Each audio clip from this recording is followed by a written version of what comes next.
Morning guys, ganito kahirap dito guys sa Antique yung hanap buhay. Nagtutulak ng balsa guys. Pag ikaw lang mag-isa dito guys, di mo kaya yan kasi malakas yung tubig, malakas yung agos. Kailangan dalawa talaga kayo guys. Grabe guys, yung bayad dyan ng isang motor, 10 yan. Dalawa yung karga ng motor. Grabe. Yes lang para sa pamilya. Para makakain araw-araw tayo guys. Kailangan sipag lang talaga. Para sa pamilya. Wala pa kasi tulay dito guys. Hindi pa naayos. Hindi pa matapos. Kasi daming ilog dito eh. Daming dadaanan na ilog. Yan guys, malapit na lang tayo.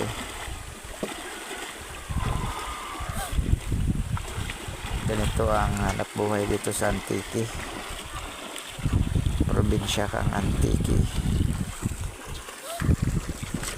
Malalim yan.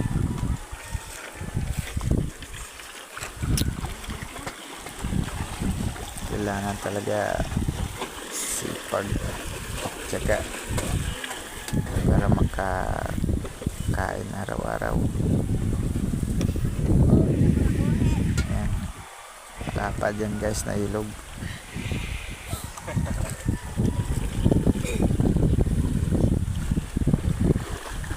Pag mambaha yan guys, hindi kaya yan. Pero tinitiis pa rin nila para sa pamilya at sa mga anak. Yan guys,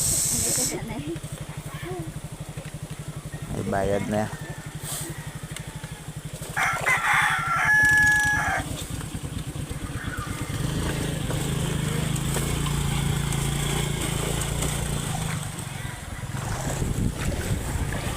Hirap ng daan dito sa probinsya, sa Antique. Hindi pa inayos. Pero tiis lang para makahon sa kahirapan at sa gutom. Dito na lang guys. Bye bye. Thank you for watching.